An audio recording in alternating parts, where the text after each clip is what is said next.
영혼의 닷. 세상의 바다에서 진리의 길을 찾아 헤매다 지친 영혼을 위한 책.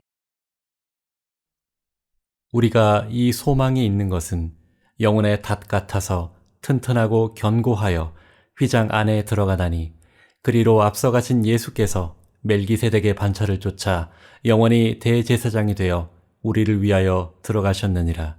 히브리서 6장 19절에서 20절. 거듭나야 하나님 나라에 간다. 세인들은 착하게 살면 죽어서 좋은 데 간다고 생각합니다.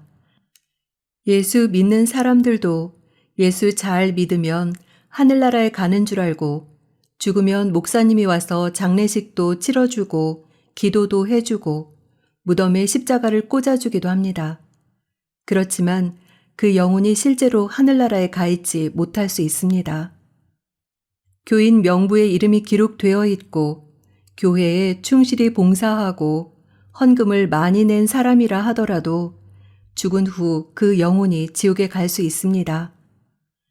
다른 영혼들을 하늘나라로 이끌기 위해 열심히 전도했다 하더라도 자신이 거듭나지 못했으면 하늘나라에 갈 수 없습니다. 목사, 장로, 집사 등의 직분을 맡아 열심히 일했다 해도 그 직분이 사람의 영혼을 하늘나라에 보내주는 것은 아닙니다. 예수를 믿지 않은 영혼은 물론이지만 잘못 믿고 있었던 많은 영혼들도 지옥에 간다는 것은 정말 안타까운 일이 아닐 수 없습니다. 이러한 문제는 유대인의 관원이었던 니고데모와 예수님의 대화에서 충분히 알 수 있습니다. 어느 날 밤 니고데모가 예수님을 찾아와서 말했습니다. 랍비여, 우리가 당신은 하나님께로서 오신 선생인 줄 아나이다. 하나님이 함께 하시지 아니하시면 이 표적을 아무라도 할 수 없음이니이다. 예수님은 대답하셨습니다. 사람이 거듭나지 아니하면 하나님 나라를 볼 수 없느니라. 거듭나는 것이 무엇인지 몰랐던 니고데모는 다시 물었습니다. 사람이 늙으면 어떻게 날 수 있었나이까? 두 번째 모태에 들어갔다가 날 수 있었나이까? 이때 예수님은 사람이 물과 성령으로 나지 아니하면 하나님 나라에 들어갈 수 없느니라. 라고 대답하셨습니다. 예수께서 이렇게 말씀하신 지 약 2000년이 지난 오늘날에도 거듭나야 된다는 사실을 무시한 채 자기의 힘으로 하늘나라에 가려고 노력하는 사람들이 많습니다. 힘써도 못하네 하고 찬송가를 즐겨 부르면서도 계속 힘써서 하늘나라에 가려고 하는 노력파들이 있는 것입니다. 예전에 미국의 복음주의자 D.L. 무디가 기차를 타고 여행을 하는데 깡패 한 사람과 동승하게 되었습니다. 그 깡패는 무디가 유명한 부흥 강사임을 알아차리고 그에게 다가와서 물었습니다. 선생님, 저 같은 깡패가 하늘나라에 가려면 몇 달이나 걸리겠습니까? 무디는 5분이면 됩니다. 라고 말했습니다. 이 깡패는 단 5분이면 하늘나라에 갈 수 있는 믿음을 가질 수 있다는 말에 충격을 받고 이 일을 계기로 훗날 거듭나게 되었다는 이야기를 들은 적이 있습니다. 사람의 생각과 하나님의 생각. 어떤 기독교인들은 하나님께서 주신 율법과 계명을 지키는 것이 하늘나라에 가는 지름길인 줄 알고 그것들을 잘 지키려고 노력합니다. 그러나 아무리 노력한다 하더라도 그것들을 완벽하게 지킬 수는 없습니다. 한 사람이 쇠사슬을 타고 벼랑을 오른다고 합시다. 쇠사슬을 연결하고 있는 쇠고리가 풀리면 그 사람은 벼랑 아래로 떨어지게 되는데 쇠고리가 몇 개나 풀려야 떨어지겠습니까? 단 한 개의 쇠고리가 풀리는 것만으로도 충분합니다. 누구든지 온 율법을 지키다가 그 하나에 거치면 모두 범한 자가 되나니. 하는 말씀처럼 율법도 모든 것을 잘 지키다가 하나라도 범하면 허사가 되고 맙니다. 사람이 선한 일을 하는 데에는 한도가 있습니다. 온 율법을 다 지킬 수는 없는 것입니다. 그래서 사람은 성경 말씀 앞에서 자신의 무능함과 무력함을 깨닫게 됩니다.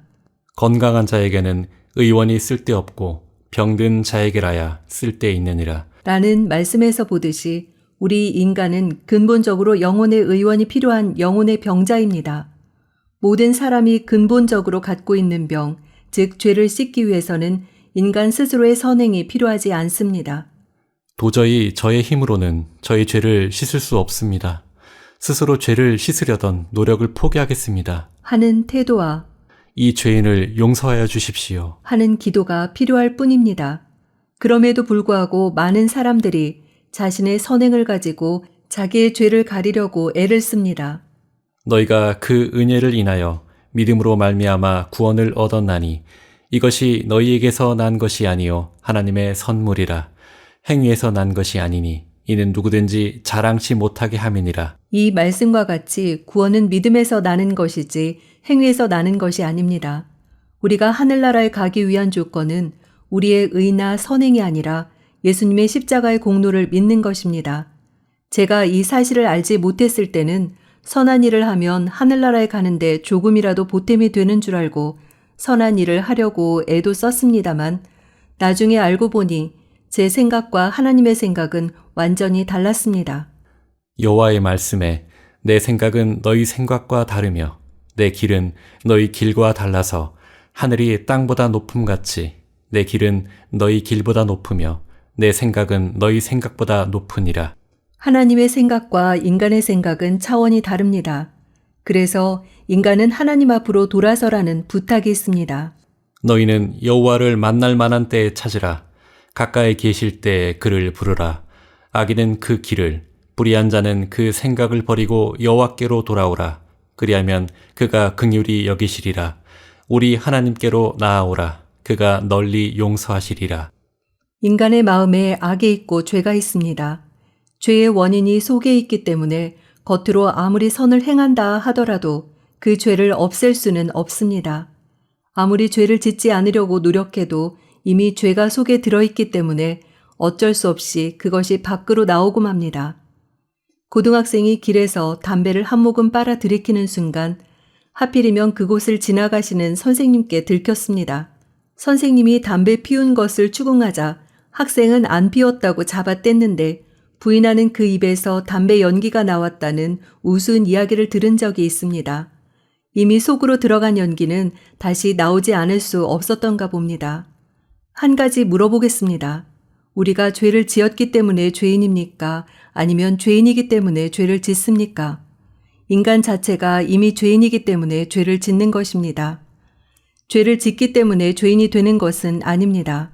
그래서 성경은 악인은 그 길을, 불의한 자는 그 생각을 버리고 여호와께로 돌아오라.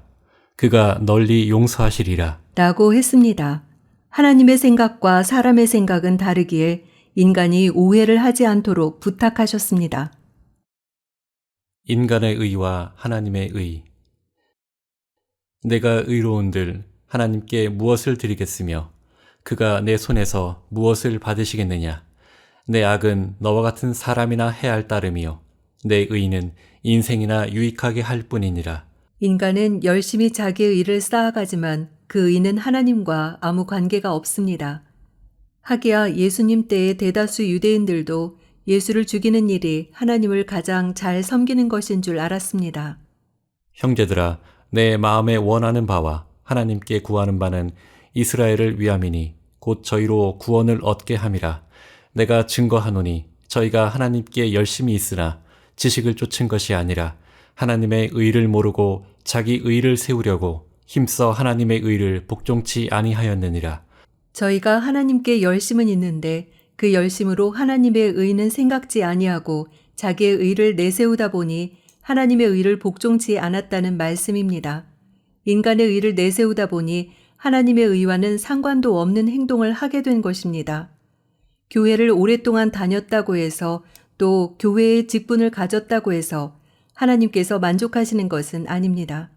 이런 것으로 만족하시는 하나님이라면 처음부터 그런 것들을 요구하셨을 것입니다. 그러나 성경을 낱낱이 살펴도 그런 것을 요구하는 말씀은 한 군데도 없습니다. 의는 없나니 하나도 없으며 라는 말씀은 하나님 앞에서의 인간의 실상을 가장 잘 나타내고 있습니다. 물론 인간 보기에는 인간의 의가 대단해 보입니다. 그러나 하나님 보시기에 인간의 의는 더러운 옷과 같을 뿐입니다. 대저 우리는 다 부정한 자 같아서 우리의 의는 다 더러운 옷 같으며 우리는 다 쇠폐함이 잎사귀 같으므로 우리의 죄악이 바람같이 우리를 몰아가나이다. 하나님이 준비하신 참된 옷은 하나님의 의입니다.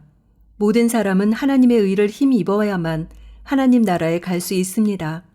예수님과 함께 십자가 위에 달렸던 두 강도의 예를 봅시다. 두 강도 중 하나는 내가 그리스도가 아니냐? 너와 우리를 구원하라. 라고 예수님을 비방했습니다. 그러나 다른 강도는 내가 동일한 정죄를 받고도 하나님을 두려워하지 아니하느냐?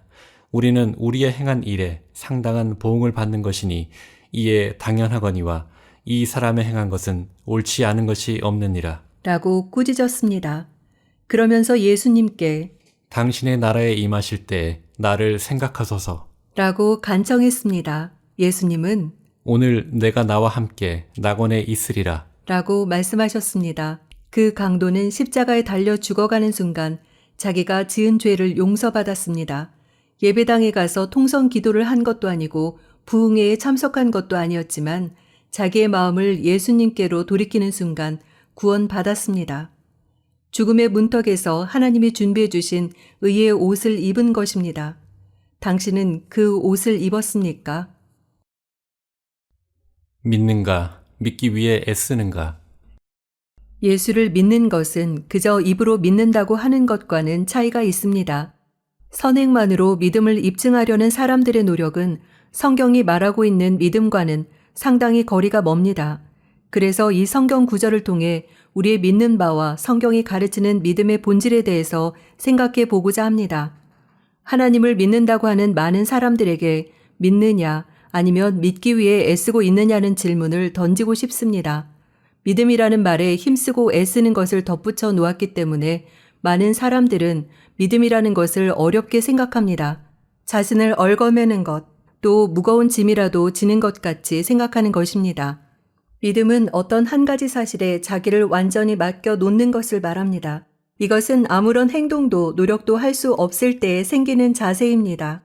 자동차를 타고 갈 때 차에 고장이 전혀 없고 운전자가 술 취한 사람이 아니면 안심하고 갑니다.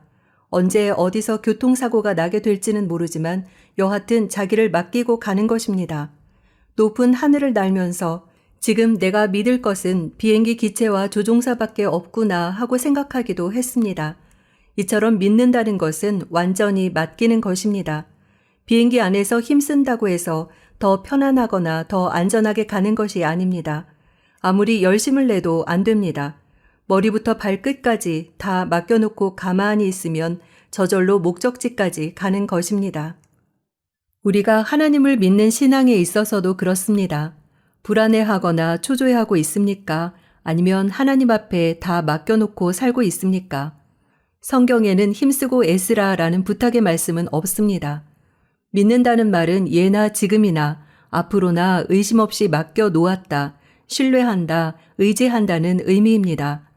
예수 믿는 사람이 쓰는 믿는다는 말과 예수 믿지 않는 사람이 쓰는 믿는다는 말은 둘 다 같은 의미를 가지고 있습니다. 어린아이는 자라는 동안 밥을 먹여주고 옷을 입혀주는 어머니에게 아무 걱정 없이 자기를 맡겨놓고 삽니다. 아이에게는 아무런 능력이 없고 오직 그 부모에게 모든 능력이 있습니다. 하나님을 믿는 신앙에 있어서 우리가 그 어린아이의 상태 이상으로 하나님 앞에 모든 것을 맡기지 않고서는 믿음이 무엇인지 알기 어렵습니다.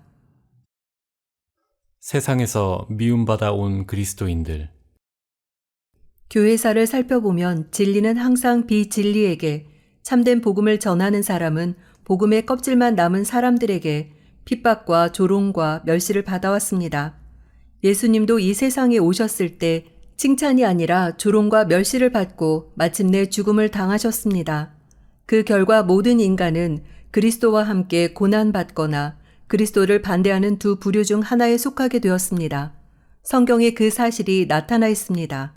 자녀이면 또한 후사, 곧 하나님의 후사요, 그리스도와 함께한 후사니 우리가 그와 함께 영광을 받기 위하여 고난도 함께 받아야 될 것이니라. 생각건대 현재의 고난은 장차 우리에게 나타날 영광과 좋게 비교할 수 없도다. 무릇 그리스도 예수 안에서 경건하게 살고자 하는 자는 핍박을 받으리라. 어느 시대에는 정치적인 세력이 권력으로 기독교를 장악하고 성경이 말하는 참된 진리를 박해했던 일도 있었습니다. 근세기에는 국가의 권력을 휘어잡고 있으면서 정통을 주장하는 사람들이 새로운 것을 부르짖는 사람들을 죽였습니다. 그 한 예로 성공회가 영국 국교로 정해졌을 때 권력을 가진 기독교인들은 존 버니언을 감옥에 붙잡아들였습니다. 그가 설교만 하면 감옥에 가두었습니다. 버니언은 아내가 아파서 누워있고 집안을 돌볼 사람이 없어도 개의치 않았습니다. 긴 세월 동안 감옥 생활을 하고 난 버니언을 가리켜 어떤 교회사가는 영국 최고의 고집쟁이. 라고 기록했습니다.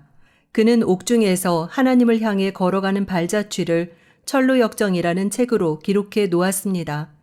한 사람의 믿는 성도가 하늘나라를 향해 가는 동안 겪는 마음의 고통과 원수들과의 싸움을 그려놓은 것입니다. 종교 개혁을 일으킨 마르틴 루터 이전에도 많은 사람이 희생을 당했습니다. 루터는 유행이 세력 있는 독일인들의 적극적인 후원으로 목숨을 건졌습니다. 이와 같이 기독교 역사를 살펴보면 복음은 결코 평안하게만 전해진 것이 아닙니다. 이 진리를 전하기 위해 무수히 많은 사람들이 희생을 당해왔습니다. 나를 인하여 너희를 욕하고 핍박하고 거짓으로 너희를 거스려 모든 악한 말을 할 때에는 너희에게 복이 있나니 기뻐하고 즐거워하라. 하늘에서 너희의 상이 큼이라. 너희 전에 있던 선지자들을 이같이 핍박하였느니라. 예수님은 당시 종교 지도자들에게 어떠한 대접을 받으셨습니까? 그들은 예수님을 미워하여 결국에는 십자가에 달리는 고통을 당하게 했습니다. 초대 교회 시절 기독교의 진리는 이 세상에서 칭찬의 대상이 아니라 미움의 대상이었습니다. 나사렛 이단의 괴수, 천하의 연병, 온 천하를 어지럽게 하는 자들, 로 불리기까지 했던 것입니다. 1740년대에 들어서서 영국에 있는 옥스포드 대학을 중심으로 복음운동이 전개되었습니다. 그 중심 인물이 존 웨슬리였습니다. 그 이전에도 존 녹스, 장 칼뱅, 존 버니언 등 복음을 확실히 깨달은 사람들에 의해 복음의 역사가 활발히 이어져 왔습니다. 그 시대에도 대개의 경우 확실히 복음을 깨달은 사람들이 이단으로 정죄되고 핍박을 받았습니다. 이들은 발을 디딜 곳이 없을 만큼 곳곳에서 겪는 심한 핍박 속에서도 끈질기게 복음을 전했습니다. 그러나 너희가 이같이 어리석으냐? 성령으로 시작하였다가 이제는 육체로 마치겠느냐? 라는 말씀이 있듯이 이들에 의해 복음이 처음으로 전해진 때에는 정확한 진리의 복음이 활발하게 전해졌으나 그것도 세월이 흐르면서 점차 변해 후에는 형식이나 껍질만 남곤 했습니다. 성경이 말하고 있는 참된 기독교는 무엇입니까? 성경은 외형적인 것을 신뢰로 들기는 하지만 먼저 내적인 것을 요구합니다. 즉 마음의 자유, 마음의 평화, 영혼을 살리는 진리를 요구하는 것입니다. 이러한 점을 이해하지 못하는 사람들이 영혼 속에 이루어지는 진리를 오해하고 외형의 것으로 왜곡해서 세상적인 진리와 비슷하게 만드는 것입니다. 하나님이 내려주시는 평안. 옛 시절 봄이 오면 사내들의 진달래 피네 하고 노래하면 벌써 마음이 봄 기운을 타고 산으로 들로 끌려갔습니다. 목련꽃 그늘 아래서 하고 노래하면 목련꽃을 보지 않아도 마음은 목련꽃 그늘 아래로 달려가는 것입니다. 봄이 우리의 마음을 그 계절 속으로 완전히 끌어갑니다. 여름, 가을, 겨울도 그렇습니다. 그러나 이 확실한 복음을 깨닫고 나면 다른 계절, 즉 영원에 속해 사는 심정이 됩니다. 봄도 아니고 여름도 아니며 그렇다고 가을도 겨울도 아닌 계절에 삽니다. 비가 오나 눈이 오나 태풍이 불거나 하나님을 향한 마음에 평화가 있습니다. 그 평화는 어떤 외적 환경도 초월하는 것입니다. 말씀을 자연의 법칙과 비교해보면 더 확실한 것을 알 수 있습니다. 흐린 날을 생각해 봅시다. 구름이 태양을 가려서 태양이 보이지 않아도 실제는 구름보다 높은 곳에 태양이 떠 있습니다. 보이지 않는다고 태양이 없는 것이 아닙니다. 아무리 비가 오는 날이라도 구름이 상공에는 해가 떠 있듯이 혹 어떤 세상 일에 잠깐 먹구름이 낀 듯하지만 그 먹구름은 조금 있으면 사라지고 하나님께서 우리에게 내려주시는 평안은 그대로 있습니다. 이것은 하나님께서 그리스도인에게 약속해 놓은 것입니다. 세상이 이 귀한 사실을 알 리가 없습니다. 인류는 오랜 세월 동안 이 귀한 사실을 찾기 위해서 애쓰고 노력해왔습니다. 그것이 소위 종교입니다. 종교는 사람에게 많은 노력을 요구하고 있습니다. 인류는 계속해서 종교를 발전시켜 왔으나 그것은 여전히 무거운 짐입니다. 그런 인류에게 성경을 주신 하나님의 뜻을 새삼 생각해 봅니다. 사람만이 가지고 있는 것. 제가 자주 던지는 질문 중에 하나는 사람과 동물의 차이점이 무엇인가 하는 것입니다. 많은 대답을 들어보았으나 만족스러운 대답은 나오지 않았습니다. 어떤 사람은 동물에게는 사고력이 없다고 합니다. 그러나 동물에게도 사고력은 있습니다. 옷을 입고 산다는 것이 동물과의 차이점이라고 주장하는 사람도 있는데 밍크는 날 때부터 멋진 밍크 코트를 한 벌 입고 나오지 않습니까? 여러모로 살펴볼 때 인간과 동물의 가장 큰 차이점은 바로 종교성의 유무에 있습니다. 사람과 가장 비슷한 원숭이도 신은 고사하고 자기 조상도 섬길 줄 모릅니다. 오직 사람만이 종교성을 가지고 있습니다. 인간은 유한해서 무한을 향해 가는 존재이기 때문입니다. 사람은 그 종교성으로 말미암아 신을 찾는 방법을 제 나름대로 모색해 왔습니다. 우리 조상들은 산꼭대기의 높은 바위에 올라가서 제사를 드리면 복을 받을 줄 알고 그렇게 했습니다. 어떤 이들은 고목나무 앞에 제사상을 차려놓고 빌었고 또 어떤 이들은 우물 곁에 촛불을 켜놓고 빌었습니다. 좀 발달된 종교들은 높은 집이나 탑 등을 세워놓고 그것을 흠모합니다. 혹은 이름도 모르는 신에게 절하며 빕니다. 그러나 그 신은 대답이 없습니다. 기독교가 2000년의 역사를 이어오는 동안 기독교를 믿는다는 사람들 중에 신은 죽었다라고 외쳤던 사람이 있었습니다. 달나라 여행을 다녀온 한 소련 사람은 우주에서 신을 발견할 수 없었다. 종교는 사람에게 정복되었다. 신도 사람에게 정복되었다라고 말했다고 합니다. 그러나 성경에 있는 신의 개념은 사람들이 말하는 것과는 차이가 있습니다. 대부분의 종교에서 신봉하는 신들은 벙어리입니다. 이러한 신들은 사람들이 쇠로 만들어 세웠거나 돌이나 금이나 나무로 깎아 만든 것들입니다. 그러나 성경이 말하고 있는 신은 그렇지 않습니다. 성경은 하나님이 말씀하신 것이다. 태초에 하나님이 천지를 창조하시니라. 땅이 혼돈하고 공허하며 흑암이 깊음 위에 있고 하나님의 신은 수면에 운행하시니라. 하나님이 가라사대 빛이 있으라 하심에 빛이 있었고 하나님은 말씀으로 시작하셨습니다. 그 말씀을 인간에게 주셨고 사람들은 그 말씀을 받아 적었습니다. 그래서 경의 모든 예언은 사사로이 풀 것이 아니니 예언은 언제든지 사람의 뜻으로 낸 것이 아니요 오직 성령의 감동하심을 입은 사람들이 하나님께 받아 말한 것임이니라. 라고 했습니다. 구약 성경을 보면 여호와께서 말씀하여 가라사대 여호와께서 내게 일러 가라사대 여호와께서 내게 말씀하시기를 등의 말씀이 많이 나타나는데 이는 자기 말을 기록한 것이 아니라 하나님의 말씀을 기록했다는 것을 분명히 나타내고 있습니다. 성경은 이렇게 해서 완성되었습니다. 그러니 성경을 통해서 인간은 하나님과 대화를 계속할 수 있는 것입니다. 다른 교훈들이 기독교 속에 깊숙이 들어와 성경의 가치를 떨어뜨리기도 했습니다.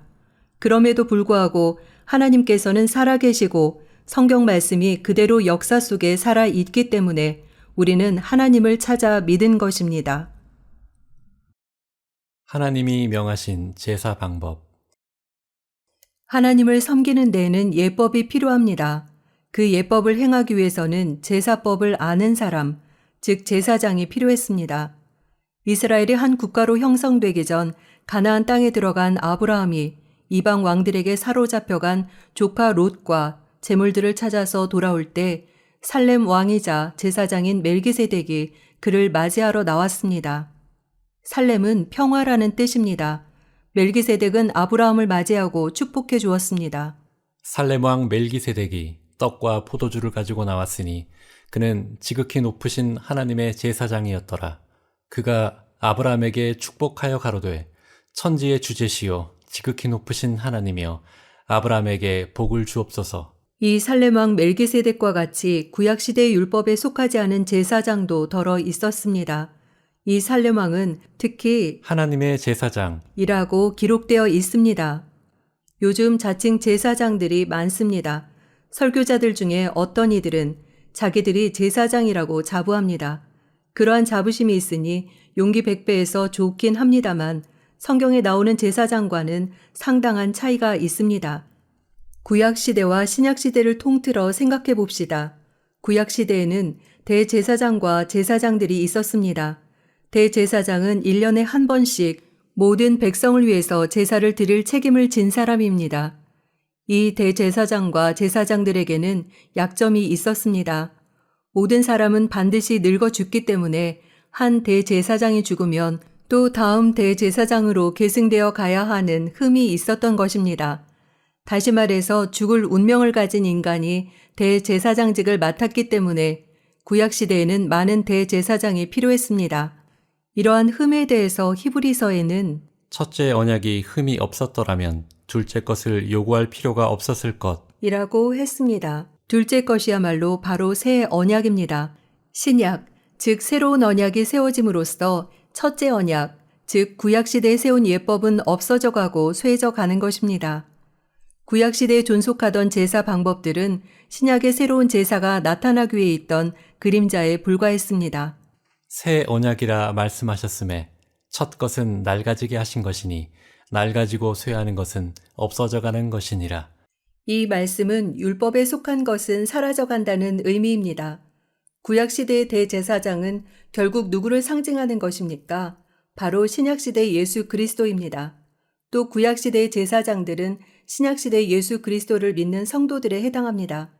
구약시대에는 제사장이 백성들의 죄를 대신 하나님 앞에 빌어주었으나 이제는 성도들이 제사장의 권한을 가졌습니다.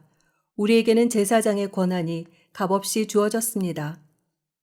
사람에게는 버림바가 되었으나 하나님께는 택하심을 입은 보배로운 산돌이신 예수에게 나아와 너희도 산돌같이 신령한 집으로 세워지고 예수 그리스도로 말미암아 하나님이 기쁘게 받으실 신령한 제사를 드릴 거룩한 제사장이 될지니라.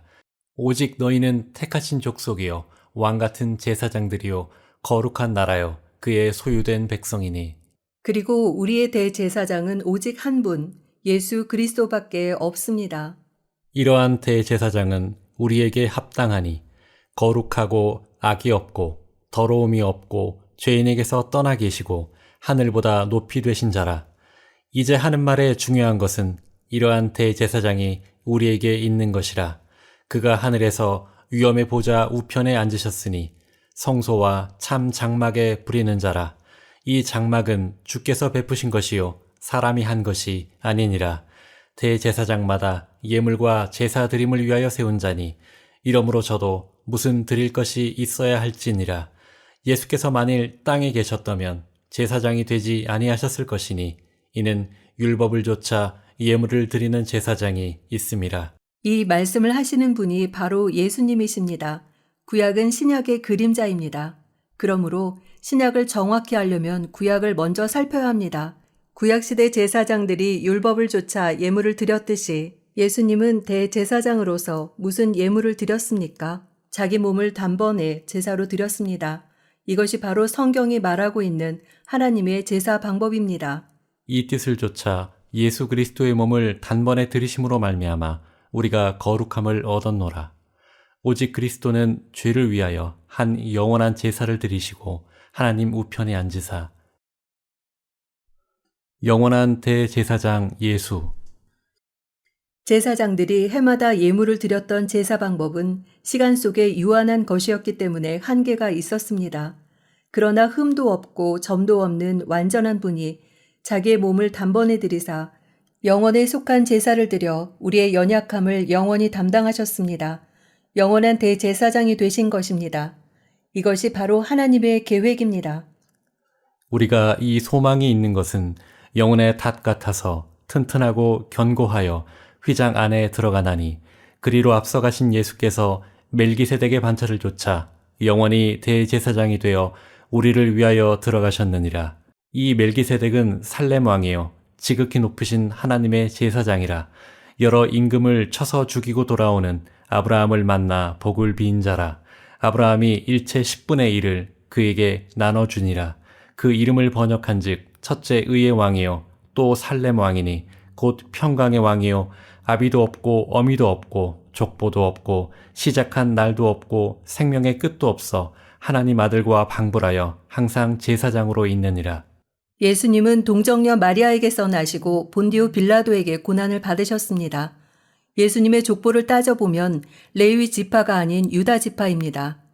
유다 지파에는 대제사장이 한 사람도 없었을 뿐 아니라 모세의 율법에 따르면 제사장이 될 수도 없었습니다.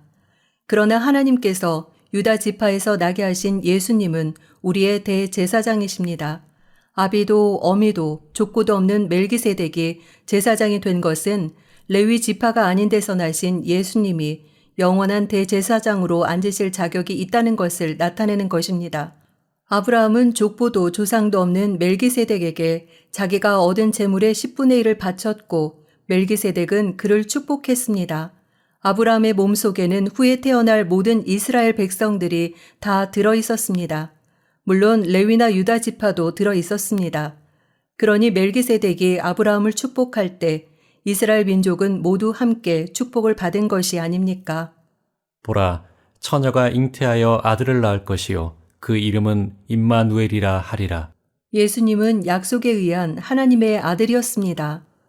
레위 계통의 제사 직분으로 말미암아 온전함을 얻을 수 있었으면 백성이 그 아래서 율법을 받았으니 어찌하여 아론의 반차를 쫓지 않고 멜기세덱의 반차를 쫓는 별다른 한 제사장을 세울 필요가 있느뇨. 제사 직분이 변역한즉 율법도 반드시 변역하리니 이것은 한 사람도 제단 일을 받들지 않는 다른 지파에 속한 자를 가리켜 말한 것이라. 우리 주께서 유다로 쫓아나신 것이 분명하도다. 이 지파에는 모세가 제사장들에 관하여 말한 것이 하나도 없고 멜기세덱과 같은 별다른 한 제사장이 일어난 것을 보니 더욱 분명하도다. 그는 육체에 상관된 계명의 법을 쫓지 아니하고 오직 무궁한 생명의 능력을 쫓아된 것이니 증거하기를 내가 영원히 멜기세덱의 반차를 쫓는 제사장이라 하였도다. 전액 계명이 연약하며 무익함으로 패하고 율법은 아무것도 온전케 못할지라. 이에 더 좋은 소망이 생기니 이것으로 우리가 하나님께 가까이 가느니라. 죄를 밝히는 율법. 율법은 아무것도 온전하게 할 수 없습니다. 나는 죄를 하나도 짓지 않았다고 소리치던 사람도 10계명을 하나하나 읽어가다 보면 그 소리가 쑥 들어갈 수밖에 없습니다. 그렇다면 하나님께서 인간에게 율법을 주신 목적이 무엇입니까? 율법의 목적은 인간에게 죄를 깨닫게 하기 위한 것이지 인간의 죄성을 없애려는 것이 아닙니다. 의사들이 청진기를 환자의 가슴에 대고 들어보면 속에서 여러 가지 소리가 납니다. 의사는 그 소리를 듣고 병을 진단합니다. 한약만 다려먹던 사람들이 청진기를 보고 그 생긴 것이 녹용이나 인삼 뿌리와 비슷하다 하여 그것을 삶아 먹는다고 해서 병이 낫겠습니까? 청진기가 병을 진단하는 것이듯이 율법은 인간의 죄를 진단하는 것입니다. 청진기를 가슴에 댄 의사의 귀에는 환자의 심장 박동 소리가 들려도 환자의 귀에는 그 소리가 들리지 않습니다. 그렇듯이 자기가 죄를 지었다 하더라도 양심이 약간 아픈 정도입니다. 그러나 하나님의 율법을 가지고 자기 자신을 비추어 볼 때 아이고 죽을 죄인이로소이다 하는 소리가 나오지 않을 수 없습니다. 율법으로 우리의 죄를 깨달을 수 있습니다. 우리가 알거니와 무릇 율법이 말하는 바는 율법 아래에 있는 자들에게 말하는 것이니 이는 모든 입을 막고 온 세상으로 하나님의 심판 아래 있게 하려 함이니라. 그러므로 율법의 행위로 그의 앞에 의롭다 하심을 얻을 육체가 없나니 율법으로는 죄를 깨달음이니라. 율법으로는 의롭다함을 얻을 육체가 없다고 했습니다. 죄를 진단하는 도구로 영혼을 살릴 수는 없지 않습니까?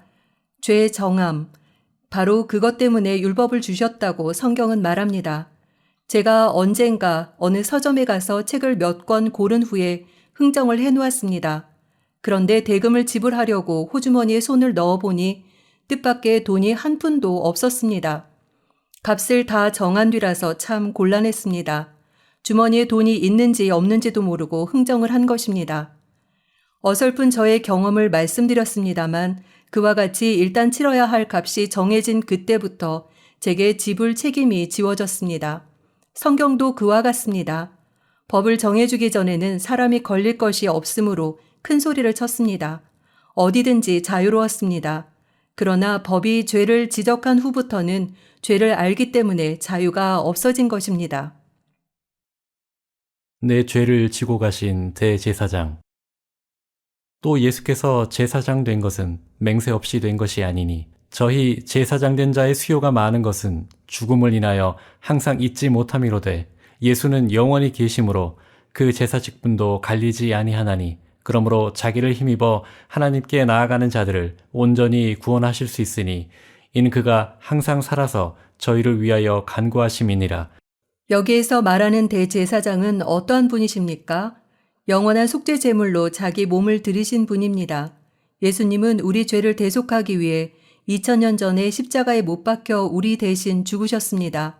십자가에 못 박히실 때 다른 사람의 죄만 지고 가셨고 내 죄는 그대로 놓아두신 것이 아닙니다. 또 예수님은 나의 모든 죄를 영원히 용서해 주셨습니까? 반쯤만 용서해 주셨습니까? 마치 예수께서 내 죄를 반쯤만 용서해 놓았으니 반은 내가 담당하고 따라오너라. 라고 하신 것처럼 예수 믿는 것을 힘들어하고 믿지 않는 사람들보다 더 피곤해하는 사람들도 가끔 있습니다. 그러나 성경은 그러므로 자기를 힘입어 하나님께 나아가는 자들을 온전히 구원하실 수 있으니 라고 말씀하고 있습니다. 온전히 구원하실 수 있는 이유는 예수님이 우리의 영원한 대제사장으로 하나님 우편에서 우리를 위해 기도하고 계시기 때문입니다. 온 세상 죄 담당한 어린 양은 하는 찬송가에서 말한 그 온 세상 죄 속에는 나의 죄는 물론 여러분 각 개인의 죄도 포함되어 있습니다. 나의 죄를 씻기는 예수의 피밖에 없네.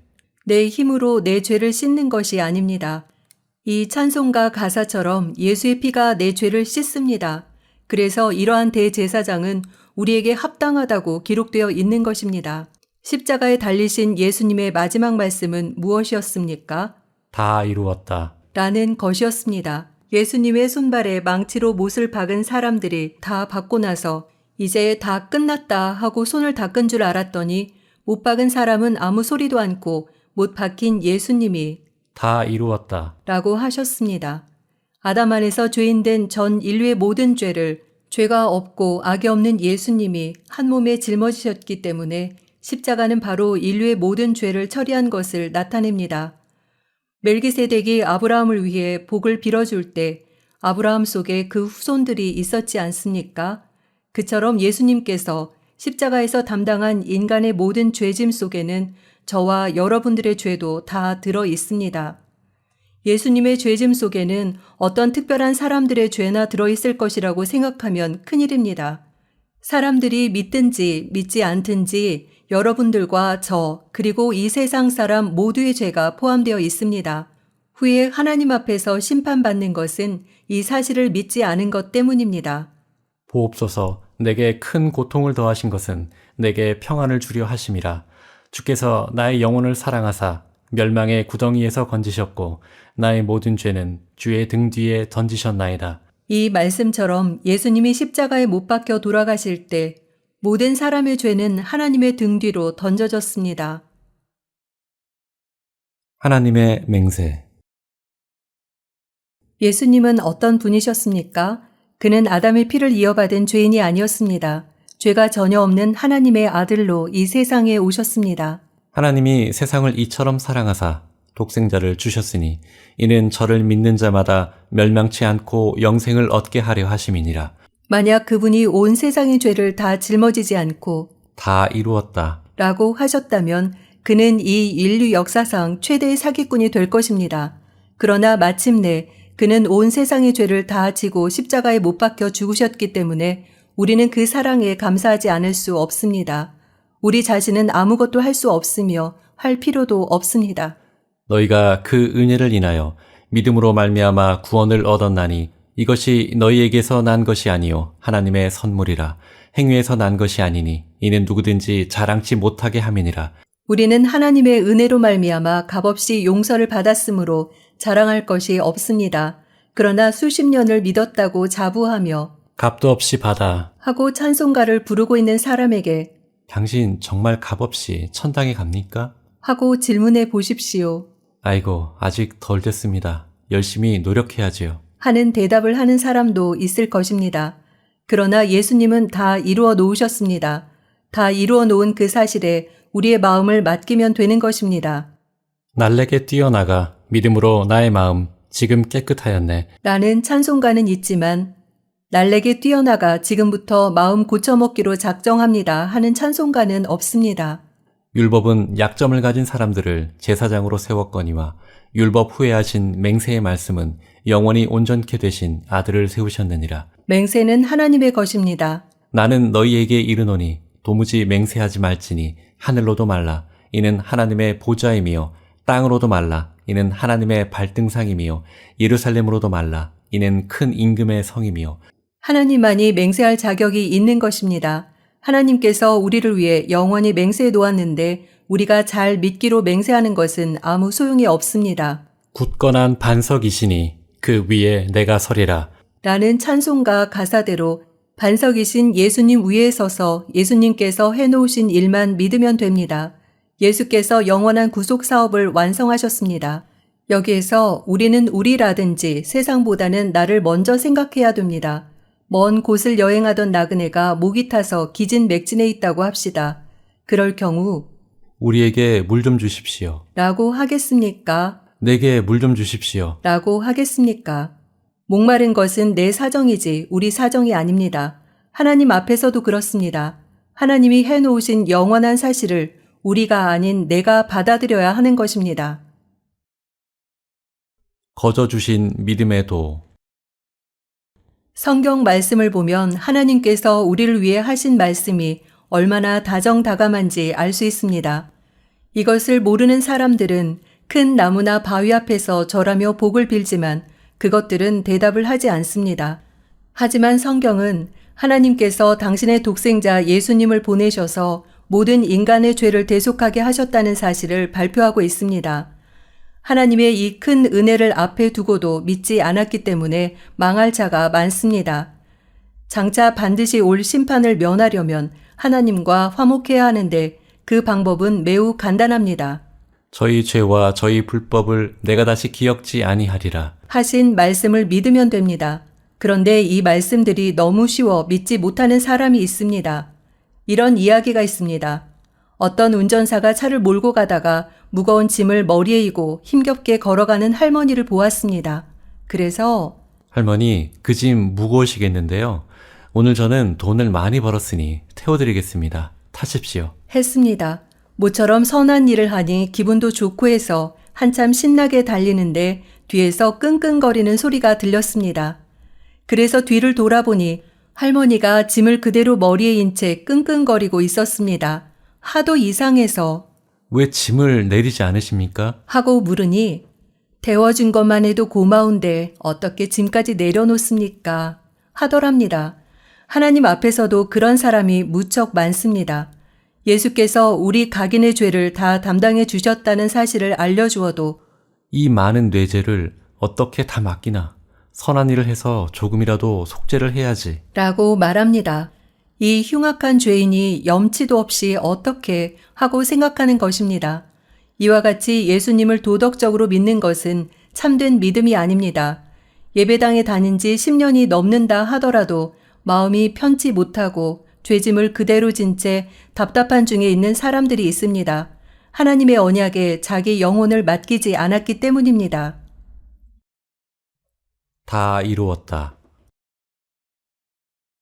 첫째의 언약에는 섬기는 예법이 있었다고 했습니다. 그 첫 언약은 구약입니다. 속죄일이 되면 대제사장은 백성들에게서 염소 2마리를 취하여 백성들의 죄를 그 짐승에게 다 뒤집어 씌우는 의식을 행합니다. 그것이 끝나면 그중 1마리는 광야로 보내집니다. 그러면 그 짐승은 결국 늑대 같은 짐승의 밥이 되고 맙니다. 그리고 다른 1마리는 잡아서 그 피를 지성소 안으로 가지고 들어가 손가락으로 뿌렸습니다. 그것은 백성들의 죄를 씻는 예법이었습니다. 그 의식을 행할 때 이스라엘 백성들은 지성소 안으로 들어갈 수 없었습니다. 다만 대제사장의 예복에 달린 방울소리가 딸랑딸랑 울리면 아이고, 내 죄는 여호와 하나님 앞에 용서받았구나. 이제 내 죄를 위한 제사는 이미 드려졌구나. 하고 안심하는 것이었습니다. 여기서 희생되는 제물인 2마리의 염소는 인간의 죄를 대신 지신 예수님을 상징하는 것입니다. 그리고 성소에는 등대와 상, 진설병, 떡이 있었는데 등잔불은 꺼지지 않게 계속 켜두라고 했습니다. 나는 세상의 빛이니 참빛 곧 세상에 와서 각 사람에게 비추는 빛이 있었나니 하는 말씀에서 보듯이 이 등불은 예수님을 상징합니다.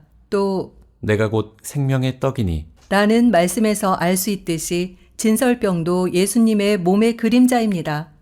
그러나 이것들은 모두 새 언약의 그림자로서 예수께서 오셔서 십자가에 못 박히실 때 없어졌습니다. 예수님이 돌아가실 때 다 이루었다. 하신 온전한 약속의 그림자에 불과했던 것입니다.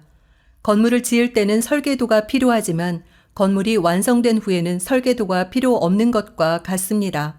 이 모든 것을 이같이 예비하였으니 제사장들이 항상 첫 장막에 들어가 섬기는 예를 행하고 구약의 성전이나 제사, 의식, 예법 등은 전부 신약에 이루어질 일의 그림자였습니다. 실체가 나타나면 그림자는 필요하지 않습니다. 새롭고 산 길. 또 예수님이 십자가에서 돌아가실 때 지성소와 성소 사이를 가리고 있던 휘장이 위에서 아래로 찢어졌습니다. 하나님의 아들이신 예수님이 다 이루었다. 할 때까지 그림자로 있던 휘장이 위에서부터 아래로 찢어졌습니다. 실체가 나타났으니 그림자는 필요 없게 된 것입니다. 이 휘장은 바로 예수님의 육체를 가리킵니다. 인간과 하나님 사이에는 중간에 높은 담으로 막혀 있었습니다. 이것은 전부 율법에 속한 것이요 의문에 속한 것이었는데 예수님이 자기의 육체로 패하셨습니다. 예수님의 죽으심으로 모든 것이 완성되었던 것입니다. 그 길은 우리를 위하여 휘장 가운데로 열어놓으신 새롭고 산 길이요 휘장은 곧 저의 육체니라. 새롭고 산 길을 여시기 위해 예수님의 몸이 찢어진 것입니다.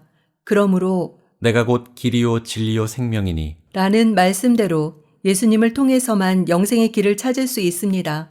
휘장이 없는 성소는 필요 없으니 없어져 가고 쇠해져 가는 것입니다. 피 흘림이 없은즉 사함이 없느니라.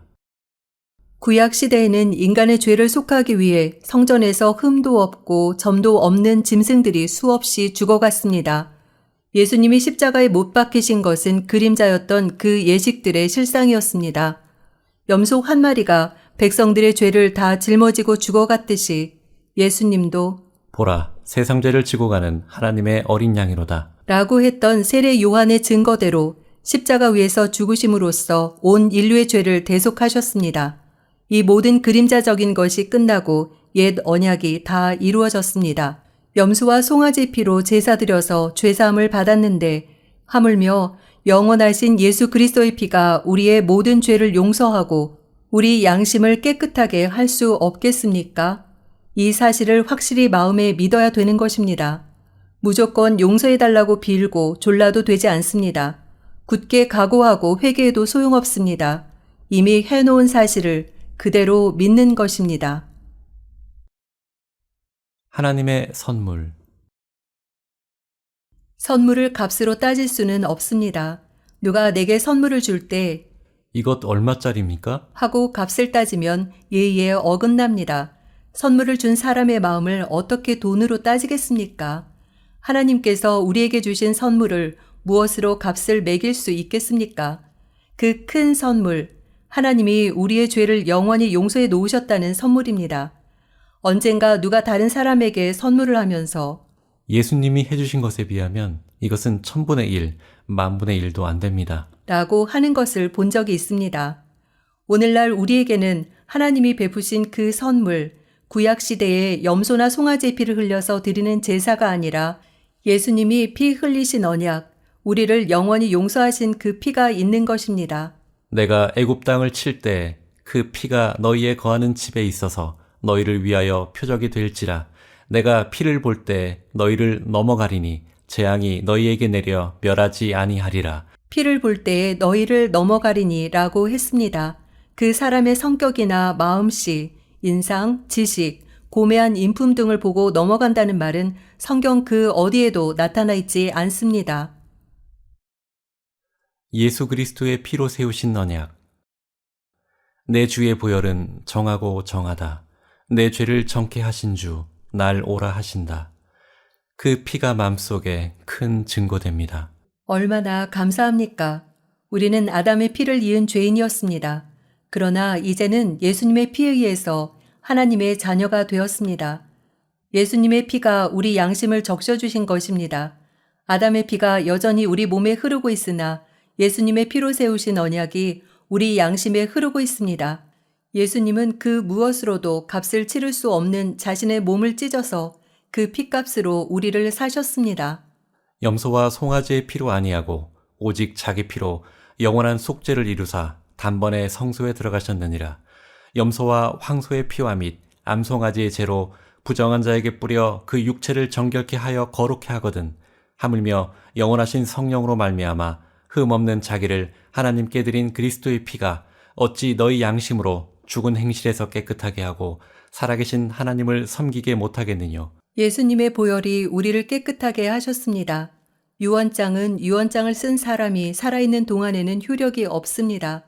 많은 재산을 가진 사람이 재산의 일부는 국가에, 일부는 자녀에게, 일부는 지역 사회에 기증한다는 유언을 남기기 위해 녹음도 하고 변호사를 불러 유언장 작성을 끝냈다 해도 그 유언자가 살아있으면 효력이 없습니다. 유언한 사람이 숨졌을 때 비로소 유언장이 그 효력을 나타냅니다. 이와 같이 우리 죄를 용서한다는 하나님의 약속과 모든 계획이 미리 완성되어 있었지만 예수께서 돌아가심으로써 비로소 그 효력이 발생된 것입니다. 우리에게 주어진 그 약속을 믿는 사람은 영원히 죄사함 받은 축복 가운데 살게 됩니다. 영원한 속죄. 예수님을 영접한 자, 곧 그 이름을 믿는 자는 영원한 속죄를 받고 하나님의 자녀가 되었습니다.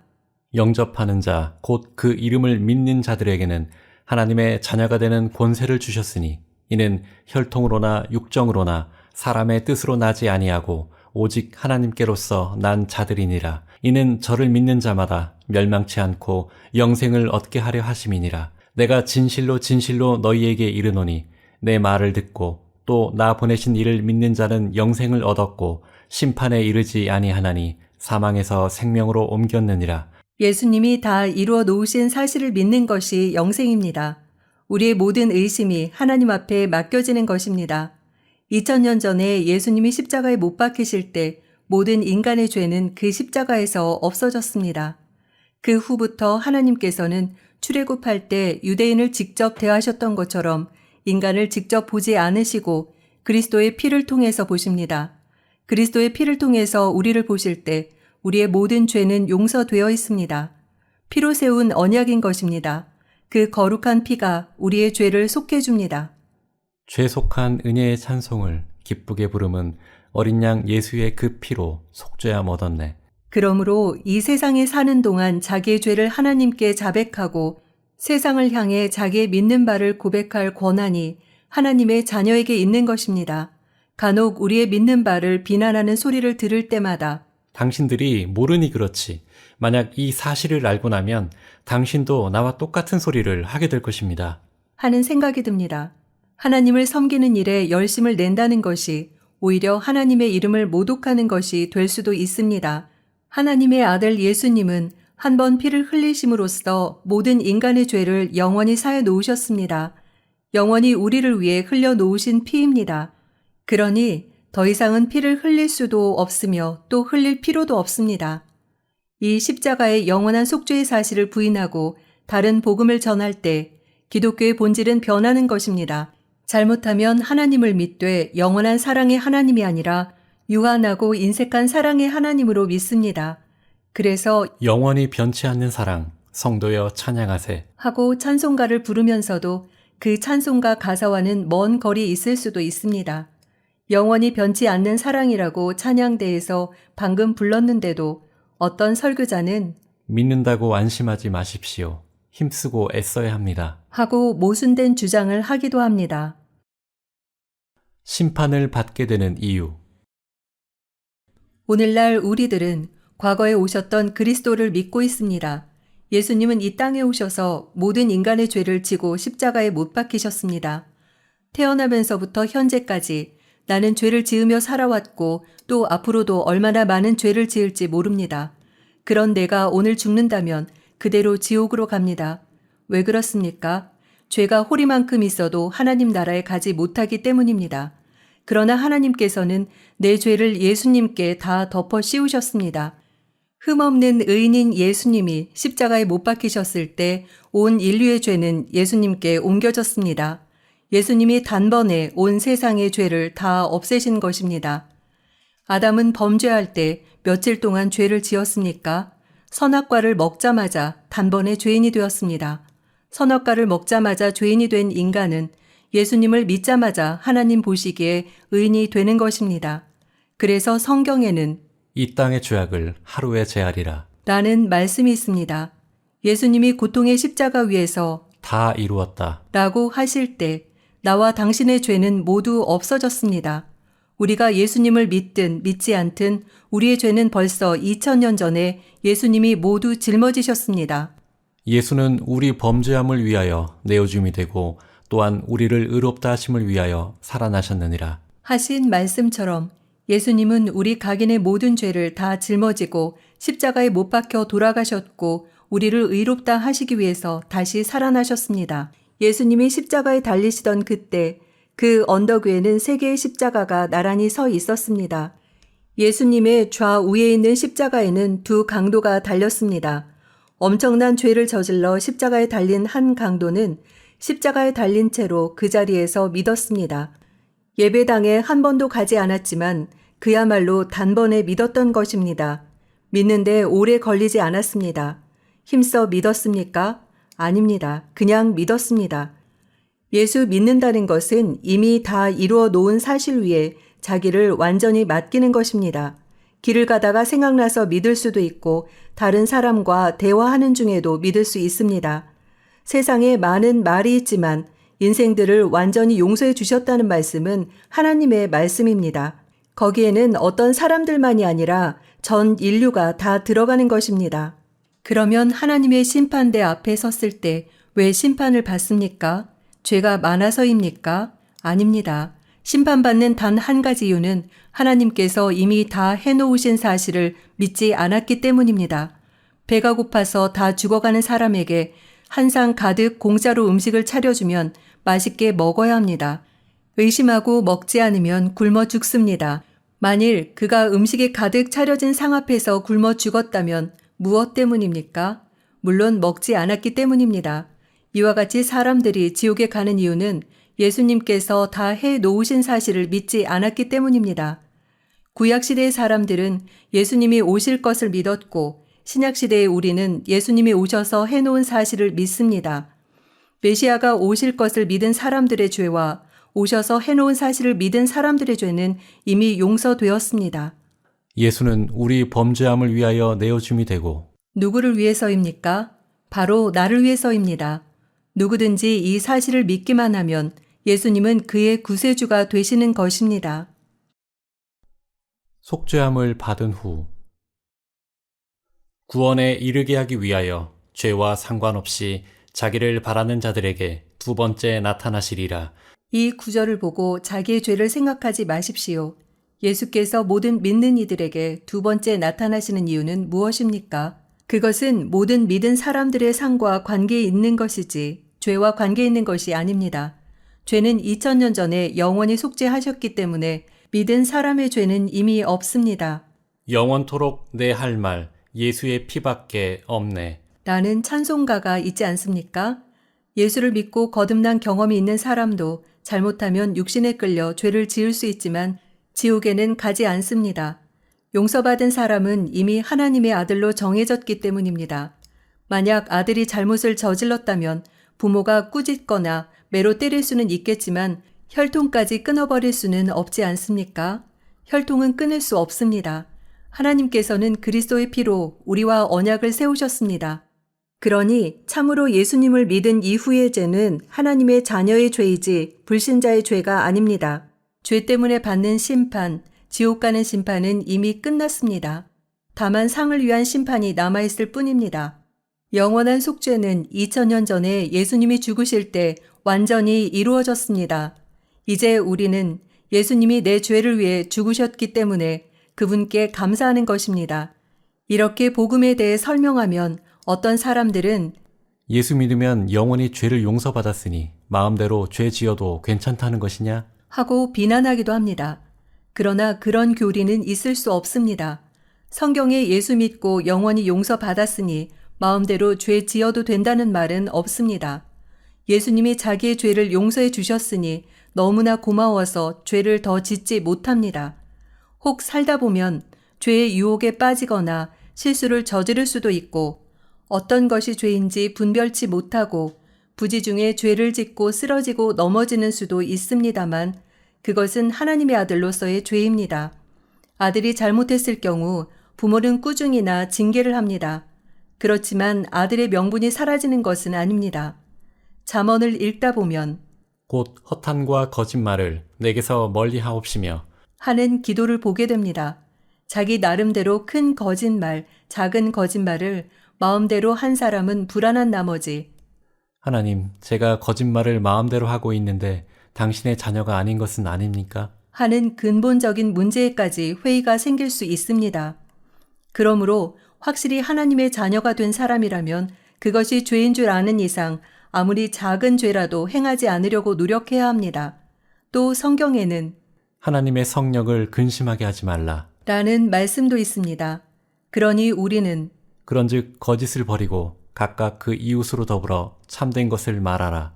분을 내어도 죄를 짓지 말며 해가 지도록 분을 품지 말고 하는 말씀들을 지키는 것이 합당합니다. 이것은 성도들의 생활 중에 실수가 있을 수 있기 때문에 하신 말씀입니다. 이제 우리가 잘못해서 하나님 앞에 죄를 지었을 경우 그 죄 때문에 우리의 양심은 심한 고통을 당하겠지만 하나님은 우리를 버리지 않으십니다. 그의 사랑은 진실로 영원한 것입니다. 우리는 알고 지었든 모르고 지었든 간에 우리가 지은 모든 죄를 하나님 앞에 대언해 주시는 분이 계시다는 것을 확실히 믿습니다. 만일 누가 죄를 범하면 아버지 앞에서 우리에게 대언자가 있으니 곧 의로우신 예수 그리스도시라. 저는 우리 죄를 위한 화목 제물이니 우리만 위할 뿐 아니요 온 세상의 죄를 위하심이라.